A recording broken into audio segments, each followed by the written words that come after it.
यदि आपको गौपालन सीखना है तो कहीं और क्यों जाना। हमारी वैदिक गौपालन विद्या ऐप को डाउनलोड करें और गौपालन सीखें। जय गौ माता, भारत माता की जय, वंदे गो मातरम।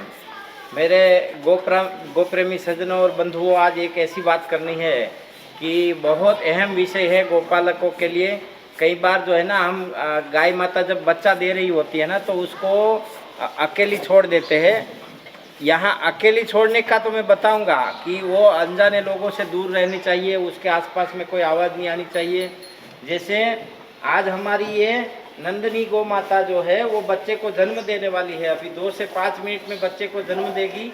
तो ऐसे समय में आप देख सकते हैं वो बहुत ही व्याकुल है, बहुत ही दर्द की परिस्थिति में है और बहुत चिंतामयी है, बहुत ही भयानक महसूस कर रही है अंदर से। तो ऐसे माहौल में उसको प्यार की बहुत ज़रूरत होती है, सहलाना, प्यार। आप देख सकते हैं ये अपनी ज़ुबान से ये कह रही है कि आप मेरे को छोड़ के मत जाओ। तो यहाँ मेरा कहने का मतलब, मैं आपको ये समझाना चाहता हूँ, यदि गोपालन में सफल होना है, हम सबको पूरे भारत को आत्मनिर्भर करना है और गाय आधारित जीवन व्यवस्था कड़ी करना है और गोपालन को मजबूत करना है, तो गोपालन के सही नियम जो है उसको संपूर्ण रूप से समझना पड़ेगा। अन्यथा गोपालन जो है वो घाटे में जाएगा, गाय बदनाम होगी, व्यक्ति बदनाम होगा और हमारा अर्थ बर्बाद होगा और हमारा धन बर्बाद होता है। तो आप देख सकते हैं ये गाय इतना प्यार कर रही है, इस तरह इतनी भयभीत है दूसरी चीज़ों से, क्योंकि उनको अंदर दर्द महसूस हो रहा है।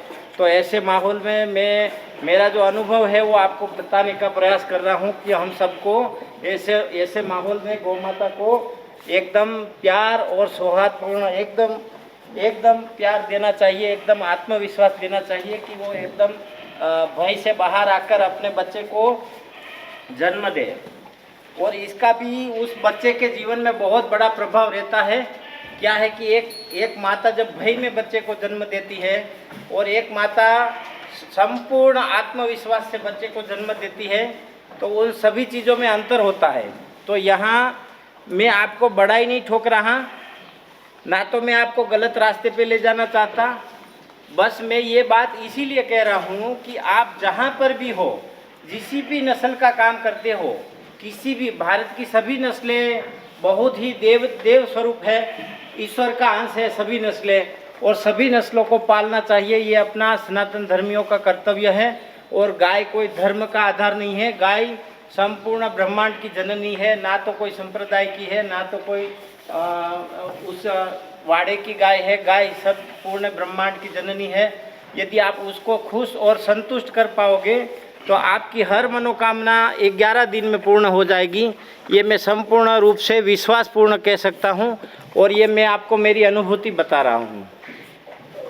तो यहाँ बस मेरा इतना ही संदेश है कि आप जब आपकी गाय जब बच्चा दे रही है आपकी गौशाला में और आपके अंदर में उसकी जिम्मेदारी आती है, तो कभी उस गाय को अकेला ना छोड़ें, उसको संपूर्ण रूप से स्वस्थ महसूस होने का एहसास कराए, प्यार दे और उसके साथ एकदम प्यार और परिवारपूर्ण व्यवहार करें, ना कि उसको दर्दता करें, उसकी हर सुविधा पूरी करें। जैसे आप देख सकते हैं यहाँ एकदम पुरानी घास का एकदम मलमल जैसा बेड बनाया है इधर, और यहाँ वो बैठेगी और बैठने के बाद तुरंत बच्चा देगी। तो इस प्रकार से संपूर्ण रूप से विश्वासपूर्ण आत्मविश्वास के साथ व्यवहार करना चाहिए और यही सच्ची गौ सेवा है। यदि गोपालक ऐसा नहीं कर सकता है तो समझ लेना कि उनके लिए गोपालन सफलता की ओर नहीं जा रहा है।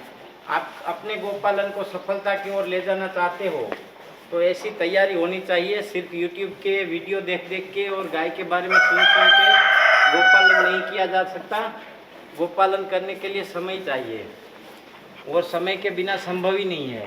तो बस ज़्यादा नहीं कहूँगा, आज की बात इतनी ही है और कोशिश करता हूँ कि नंदनी का बछड़े का जन्म जो है वो एकदम विश्वासपूर्ण वातावरण में हो और नंदनी खुशी से झूम उठे और अपने बच्चे को एकदम तृप्त करे और साथ में हमारे परिवार को भी तृप्त करे। तो अब ये नंदनी का बच्चा जब तक नहीं होगा तब तक मैं इसको छोड़ के नहीं जाऊंगा, ये मेरी जिम्मेदारी बनती है और ये मैं निभाऊंगा। आज तक मेरी लाइफ में 700 से अधिक डिलीवरी करवाई है पर जो गाय की मेरे सामने डिलीवरी होती है उसको छोड़ के मैं आज तक कभी नहीं गया, और आशा करता हूँ और विश्वास करता हूँ कि जीवन भर ये गाय का रिश्ता मैं जीवन भर निभाऊंगा। कभी ऐसा छोड़ के अकेले में नहीं जाऊंगा गाय को। नंदनी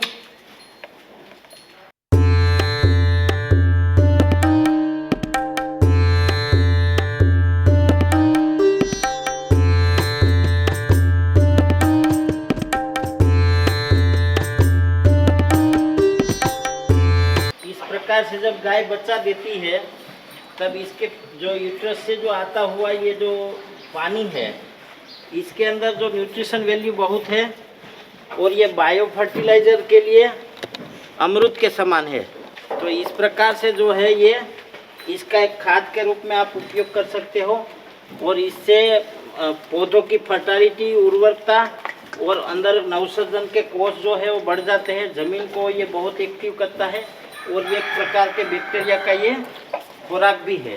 तो इस प्रकार से ये जो आप यदि इस प्रकार के गाय के जो बच्चा देते हुए समय जो फुगा आता है, उस फुगे का पानी उसको आप खेत के अंदर बायो फर्टिलाइज़र के रूप में यूज करेंगे तो उसके अंदर सेल, नवसर्जन के कोष बहुत होते हैं, और ये बहुत ही फायदेमंद है।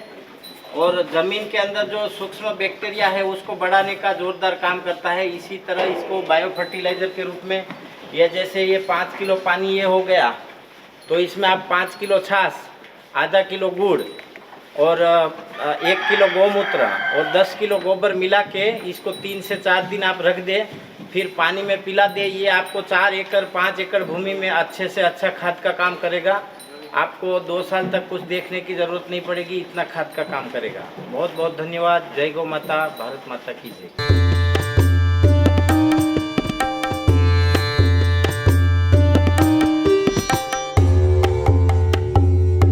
ये आप देख रहे हैं इस समय एक ही पैर बाहर आया है। तो जब एक पैर बाहर आता है ना, तो समझ लेना कि दूसरा पैर अंदर मुड़ गया है। दोनों पैर ऐसे होने चाहिए और पैरों के ऊपर सर होना चाहिए बच्चे का। तो एकदम परिस्थिति इसमें अलग है। इसमें एक ही पैर दिख रहा है, दूसरे पैर को मैं सही कर रहा हूँ, जो टेढ़ा है उसको खींचने का प्रयास कर रहा हूँ दूसरे पैर को।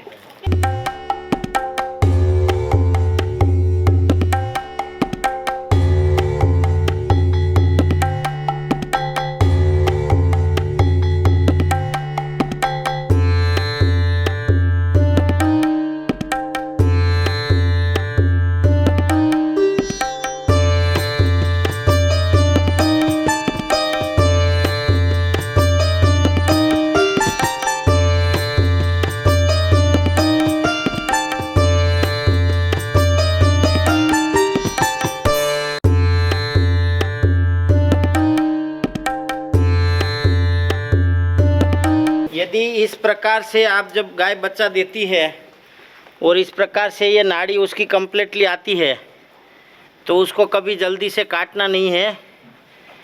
2-5 मिनट ऐसे ही रहने देना है, ताकि बच्चे को जो है उसकी माँ के शरीर से जो एक्टिविटी चल रही है वो तुरंत बंद ना हो जाए। यदि तुरंत बंद हो जाती है तो एक प्रकार से बच्चे के हृदय में और भय बैठ जाता है। टिंचर युक्त धागा है, और इसको ऐसे 1 फीट रख के गांठ बांध देना है।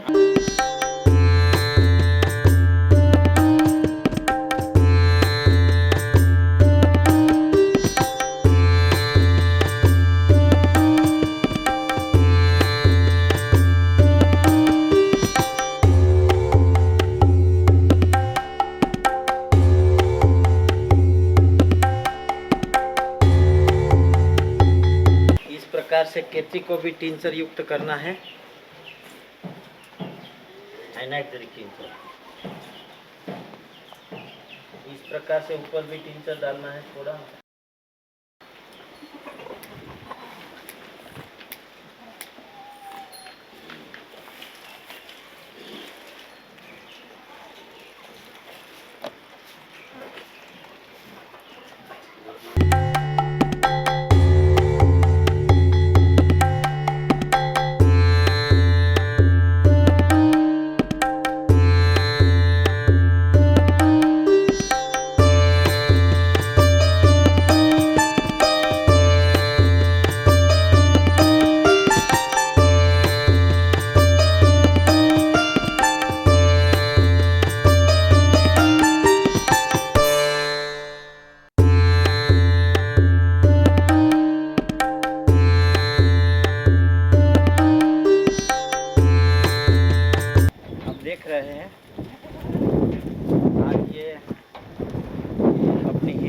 माता भी बछड़ी को जन्म देने वाली है और ऐसी परिस्थिति में कभी भी गौ माता को अकेली नहीं छोड़ना चाहिए और हम नहीं छोड़ते हैं। उसको जितना हम दे सके उतना प्यार देते हैं और सहलाते हैं। गोपालन का शायद मुख्य विषय है गो संवर्धन। गोपालन के साथ जुड़े बहुत सारे पहलू हैं, गाय आधारित कृषि, आयुर्वेद, पंचगव्य के उत्पाद, बहुत सारे पॉइंट है। लेकिन एक गोपालन का भी एक परम वैदिक तरीका है, जिस तरीके से यदि हम नहीं कर पाते हैं तो मुझे नहीं लगता है कि बाकी की चीज़ें काम आएगी। क्योंकि जब हम लोग कुछ बात करते हैं, जैसे उदाहरण के रूप में कि गाय का घी नाक में डालने से माइग्रेन ठीक होता है, ये अष्टांग हृदय वगैरह में लिखा हुआ है और ये सटीक बातें हैं। परंतु ये वो गाय का होना चाहिए जो खुश, संतुष्ट, तृप्त एवं स्नेहपूर्ण, प्यारपूर्ण व्यवहार जिसके साथ किया जाता है। सिर्फ 12 महीना 365 दिन गेहूं की भूस डाल के यदि हम उसके पंचगव्य से कुछ ठीक होने की आशा रखते हैं ना, तो ये महामूर्खता है। मूर्खता नहीं, महामूर्खता। इसीलिए यदि हमारी गाय डिलीवरी के समय में अकेली रहती है, रात में तड़पती है, दिन में डिलीवरी के वक्त तड़पती है, और ऐसी गाय का यदि हम पंचगव्य यूज करना चाहते हैं और उससे फ़ायदा होगा ऐसी आशा रखते हैं, तो ये भी महामूर्खता की बात है। तो इस प्रकार से छोटी हर एक बातों में गोपालन का विषय छुपा हुआ है। और यदि हम ढंग से गोपालन ही नहीं कर पाते हैं तो फिर क्या पंचगव्य, क्या गो उत्पाद, क्या गाय आधारित कृषि, ये सब धूर्त है। यदि गोपालन तरीके से नहीं होता है तो बाकी की बातें सारी धूर्त है और फेक है। इसीलिए गाय को डिलीवरी के समय में कभी भी अकेला नहीं छोड़ना चाहिए, उनको पूर्ण रूप से विश्वास देना चाहिए और पूर्ण रूप से सहयोग देना चाहिए। ये गोपालन का एक बहुत अविभाज्य अंग है और इसमें यदि हम फेल रहते हैं तो हमें गोपालन का अधिकार नहीं है और गाय रखने का भी अधिकार नहीं है। हो सकता है कि संजोगवशात आप बाहर है, दूर चले गए हैं और पीछे से डिलीवरी हो रही है, उसमें आपका कर्म नहीं बनता। लेकिन जब आप बांधते हो अपने खूंटे में, अपने गौशाला में, अपने घर में रखते हो, उधर आप हाजिर हो और गाय तड़पती है, तो आपका बहुत बड़ा कर्म बनता है और आप बहुत बड़े दुर्भाग्य और दूरोगामी परिणाम देख सकते हैं। भारत माता की जय।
काटा है, अभी 0-0 पर है। अभी इसमें हिरल का बछड़ा जो है उसको तोल के वज़न करते हैं अपन। ये डिलीवरी होता हुआ बच्चा जो है वो हेल्दी बच्चा कितने किलो का होता है ये समझना है यहाँ।